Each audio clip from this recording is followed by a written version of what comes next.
Salam dan selamat siang kepada saudara-saudara sebangsa dan setanah air di Negara Kesatuan Republik Indonesia. Selamat berjumpa kembali di channel YouTube TBKK Japiter Tinambunan atau Tinambunan Kutakalang. Dan saya akan mengucapkan seperti yel-yel daripada pemuda Batak Bersatu, ya. Satu rasa, satu jiwa. NKRI harga mati.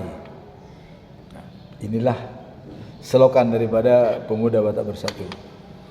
Nah, pada siang yang indah ini saya akan mencoba membahas, ya, akhir persidangan daripada Ferdy Sambo dan kawan-kawan. Ya. Saya mencoba menganalisa, ya, darah Joshua menangis di Duren 3 sehingga Richard Eliezer berkata jujur. Karena Richard Eliezer katanya waktu dia di Makobrimob dan di Bareskrim, ya, sering didatangi oleh almarhum Joshua supaya Eliezer berkata jujur. Ini pengakuan daripada Richard Eliezer. Nah, sekarang mari kita lihat, ya, pengacara daripada Ferdy Sambo mendatangkan ahli-ahli forensik, ya, dan juga psikolog. Masih mereka yakin kalau motif daripada pembunuhan ini adalah pemerkosaan, ya, atau pelecehan seksual. Ini pun tidak jelas. Kalau pelecehan itu dilecehkan, itu bisa ya macam-macam lah. Tapi kalau pemerkosaan ini jelas-jelas perbuatan, ya. Dan ini pasti dilakukan, ya. Tidak mungkin banyak orang di tempat itu. Pasti mungkin ini apakah dibawa ke tempat lain, hanya berdua atau bagaimana. Tapi kalau pemerkosaan, rame-rame di situ ada orang, ya. Ada Kuat Maruf, ada Susi, kemudian 2 orang, Ricky Rizal, Richard Eliezer sedang pergi. Aneh. Ya. Nah, kemudian kita berpikir logik aja lah, ya. Seorang istri jenderal disegani, ya, dan dikawal oleh 3 ajudan dan 1 bantu rumah tangga, itu Kuat Maruf. Ajudan tersebut adalah Ricky Rizal, ya, pangkat tertinggi, kemudian Joshua, ya, almarhum Joshua, ya, pangkat menengah, kemudian pangkat terendah ada Barada. Layak tidak, ya, di sana Joshua menggunakan kesempatan itu? Mari kita berpikir jernih, ya. Nah, kalau perencanaan pembunuhan, nah ini masih ada masuk akal, ya. Karena kita bicara masalah fakta dan data. Ya. Mari kita mulai dulu dari Magelang, ya. Oke, di Magelang, ya, kita lihat Kuat Maruf berusaha untuk membunuh Joshua. Dia mengejar Joshua pakai pisau. Kalau mengejar Joshua itu pakai kayu, itu nggak ada masalah. Bisa tongkat gitu, ya, dipukul. Tapi kalau sudah pakai pisau mengejar Joshua, itu ada rencana pembunuhan. Ini harus ditanyakan polisi, apa maksud Kuat Maruf mengejar pakai pisau? Kenapa dia tidak bawa pakai kayu? Ya, ini. Nah, kemudian Ricky Rizal, ya, dia ditelepon, ya, katanya ada masalah ibu. Nah, kemudian Ricky Rizal bertemu dengan Kuat Maruf. Ada apa? Itu katanya melihat Kuat Maruf pegang pisau, ya kan? Ricky Rizal mengatakan, nah, ada apa? Nggak tahu tuh Joshua tadi begini-begini mengendap-endap bagaimana katanya. Nah, berarti Kuat Maruf ada masalah dengan Joshua gara-gara ibu PC. Kita tanda tanya nih, siapa yang melakukan? Joshua kah yang melakukan atau Kuat Maruf dilihat oleh Joshua, atau Joshua dilihat oleh Kuat Maruf. Tapi kenapa Kuat Maruf mengejar pakai pisau? Ya, kalau dia saksikan dilihat, tinggal foto, kirim fotonya kepada Ricky Rizal, ya, juga kepada Periza, selesai persoalan, ya. Nah, cuman kenapa dikejar pakai pisau? Ini tanda tanya besar nih bagi kita nih, ya, bagi orang awam tanda tanya. Mengejar pakai pisau itu adalah rencana pembunuhan, ya. Nah, kemudian pengakuan Joshua, saya terancam karenanya kepada pacarnya. Sudah lama terancamnya. Ya, kenapa terancam? Nggak tahu. Nah, saya naik ke atas katanya dibunuh, kata si Kuat, ya. Nah, kemudian setelah Ricky Rizal mengetahui informasi, Ricky Rizal datang ke Magelang, ke rumah kediaman beliau, ya. Dan dia menemui Kuat Maruf. Ada apa Kuat Maruf? Iya, ini tadi begini Joshua. Nah, kenapa dia pakai pisau? Berarti Ricky Rizal sudah tahu bermasalah dengan Joshua. Tapi kan yang lari kan Joshua. Nah, kenapa Ricky Rizal mengamankan senjatanya Joshua? Harusnya yang diamankan sebagai polisi, ya. Polisi dengan polisi itu ya kuat dalam satu marga itu. Jangan coba kalau polisi dilanggar orang lain bisa-bisa. Coba kalau TNI Angkatan Darat tuh, satu orang aja TNI Angkatan Darat diganggu sama orang lain, itu bisa habis, ya. Jadi jiwa korsanya itu tinggi di polisi. Kenapa Ricky Rizal mengamankan senjata Joshua? Yang bermasalah Kuat Maruf. Harusnya sipil dong yang diamankan, bukan polisi. Tapi kenapa polisi diamankan? Bukannya sipil. Harusnya Kuat Maruf amankan. Kenapa Kuat Maruf? Ini polisi. Oke, kalau gitu kita panggil Joshua. Nah, oke, ya, Tuan Putri ada di situ dan dia memanggil Joshua, katanya suruh Tuan Putri, ya, suruh Putri Cendrawasih panggil Joshua mana. Nah, Joshua mana itu kita juga tanda tanya ada apa. Nah, sekarang Ricky Rizal menemui Joshua, ya. Pertama dia nggak mau, katanya nggak mau Joshua. Nah, mungkin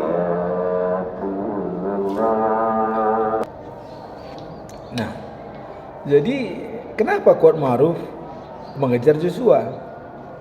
Nah, Ricky Rizal begitu memanggil Joshua datang, ya. Kemudian dia katanya ditanya, kenapa Yos? Nah, tahu Kuat Maruf ngejar-ngejar saya? Harusnya ini yang dikembangkan. Kenapa Kuat Maruf mengejar-ngejar? Ya. Nah, kemudian Joshua 15 menit katanya ada di dalam kamar. Apa negosiasi Putri Cendrawasih dengan Joshua?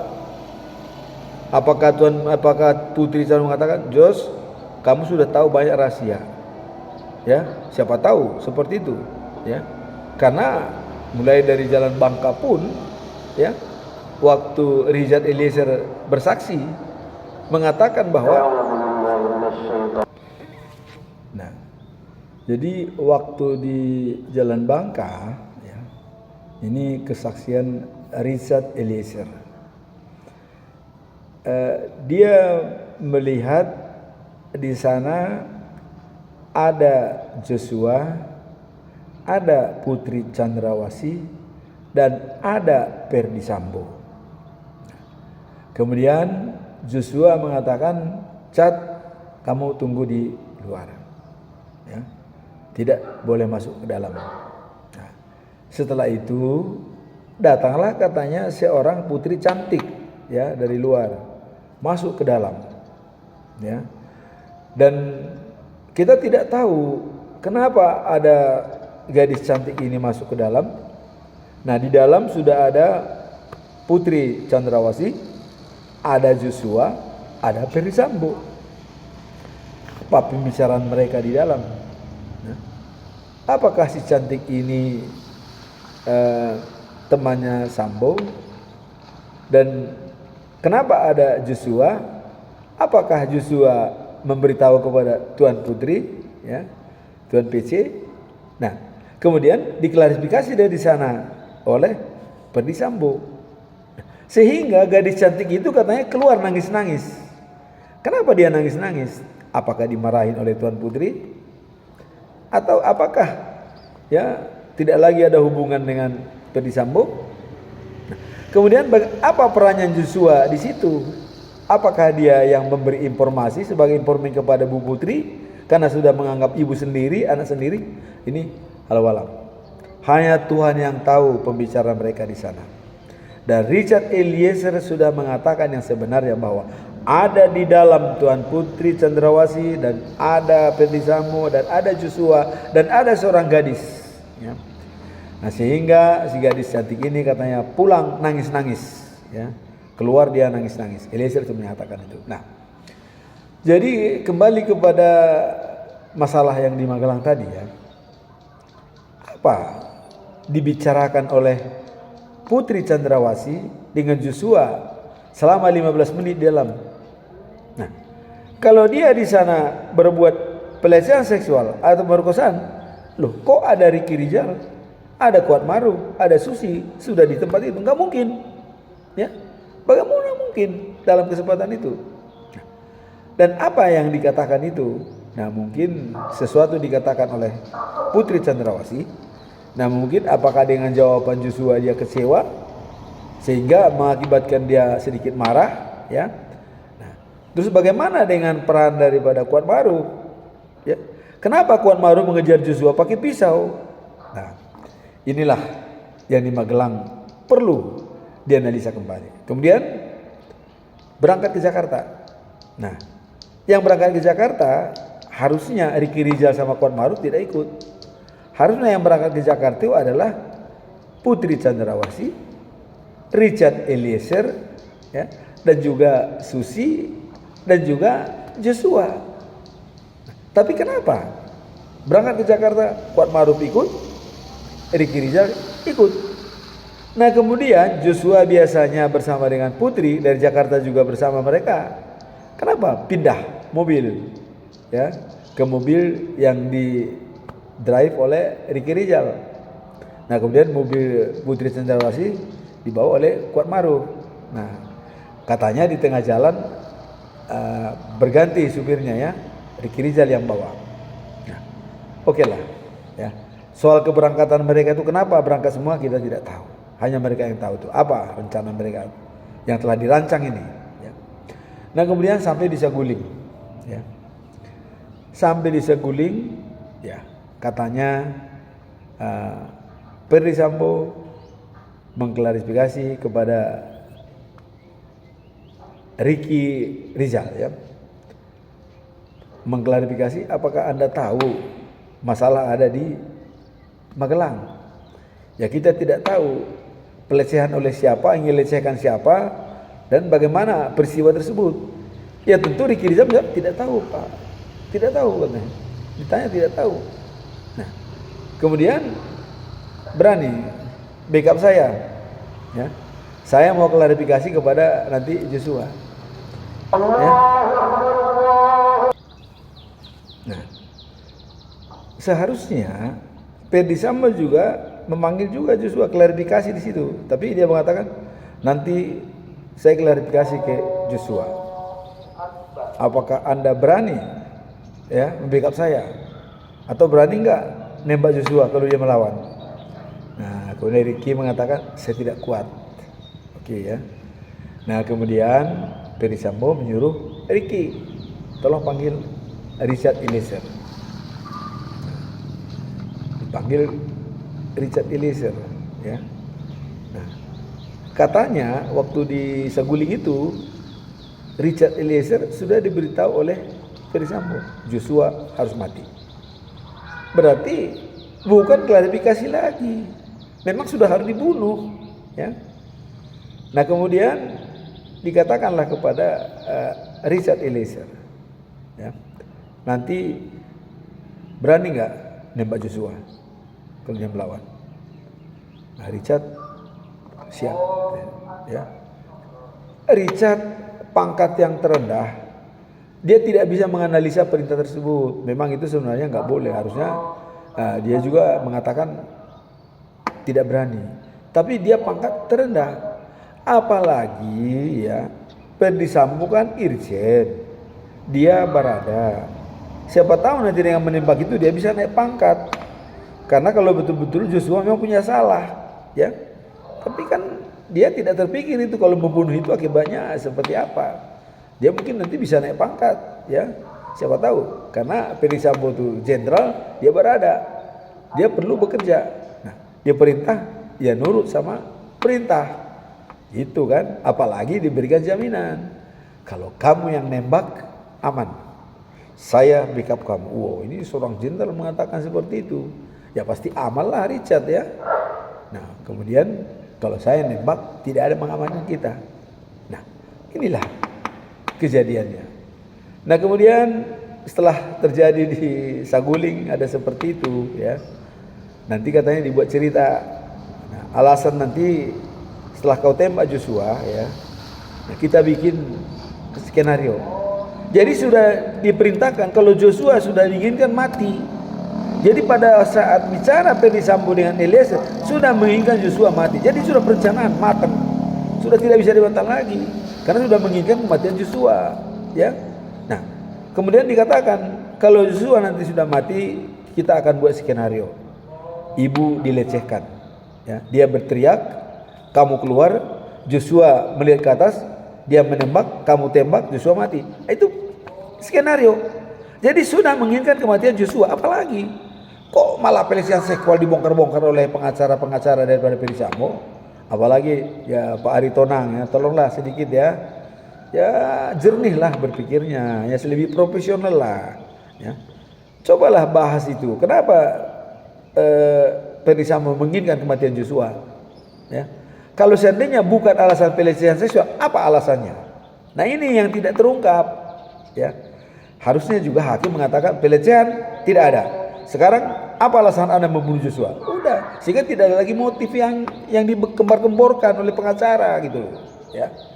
Kalau itu sudah langsung di stop hakim, tidak ada pelecehan itu, tidak ada pusium, tidak ada, itu kita anggap bohong.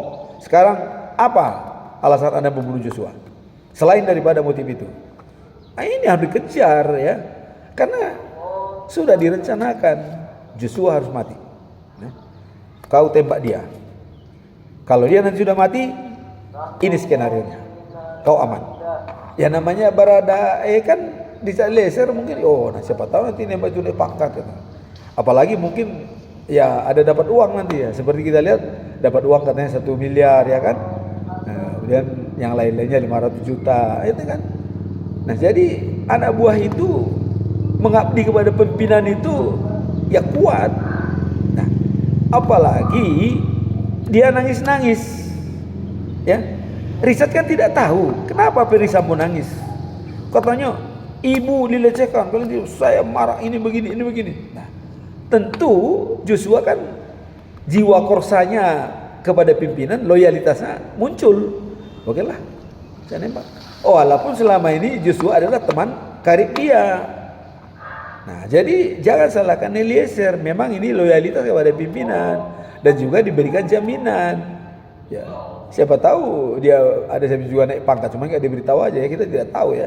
Nah, jadi kematian Joshua sudah diinginkan oleh Ferdy Sambo pada waktu di Saguling, ya. Dan sudah dikatakan itu sebelumnya. Ya. Nah, kemudian dia berani membackup Richard Eliezer.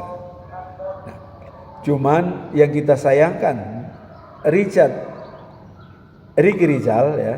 Yang kita sayangkan, dia harusnya diberitahu dong, teman sendiri kepada Richard Eliezer, saya disuruh Sambo untuk menembak loh.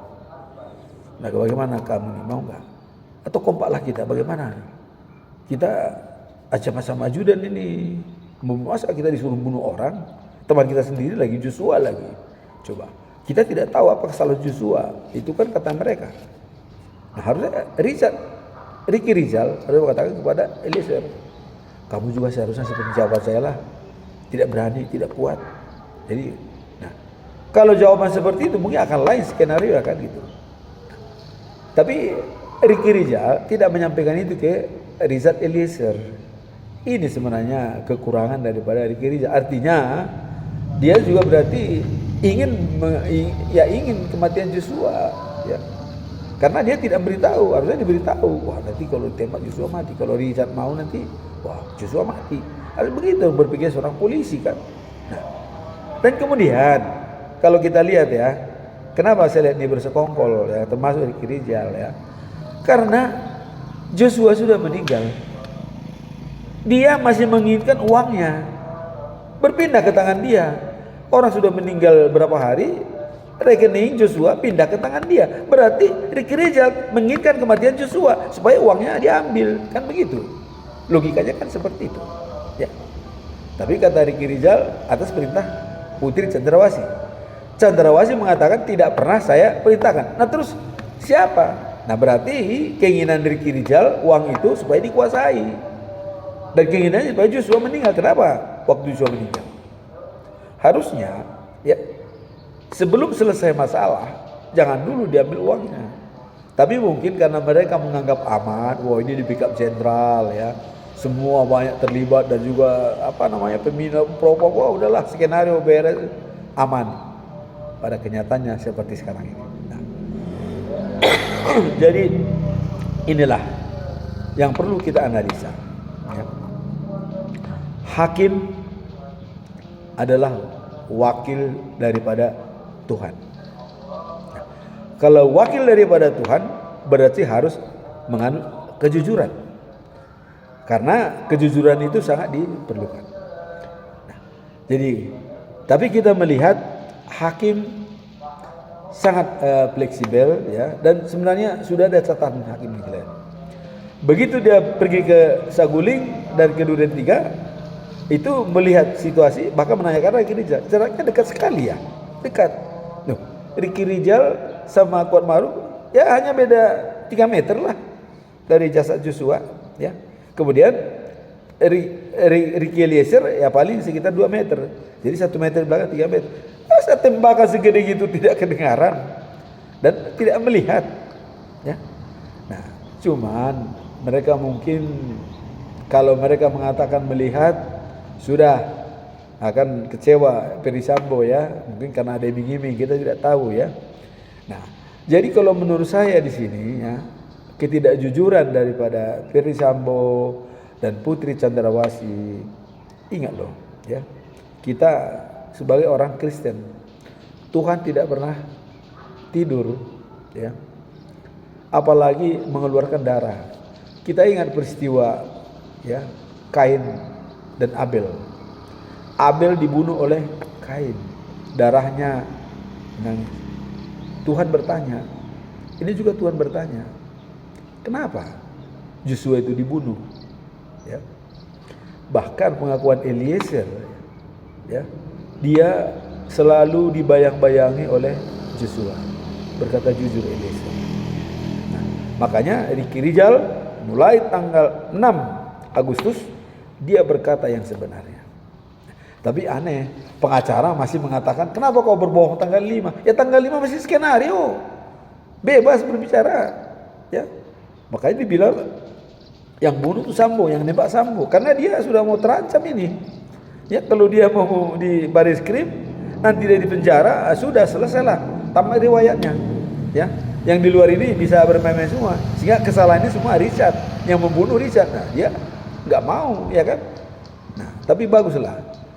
Masih ada satu orang yang bisa berkata jujur, semua bisa terungkap.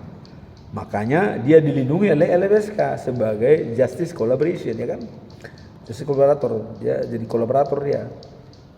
Ini jadi semua apa yang dikatakan Richard Eliezer itu dia kelihatan kok dari postur tubuhnya, dari kesedihannya apabila mengingat kematian Joshua, itu kelihatan semua. Tidak bisa dimain-main ini. Dan juga dengan alat detektor juga dia jujur. Ya. Bahkan alat detektor itu yang mengatakan 3 orang yang tidak jujur ya. Ferdy Sambo, Putri Chandrawasih, dan Kuat Maruf. Nah, Ricky masih bisa dikatakan agak jujur ya, ada jawaban detektor itu. Nah tapi itu pun ya kita mintalah.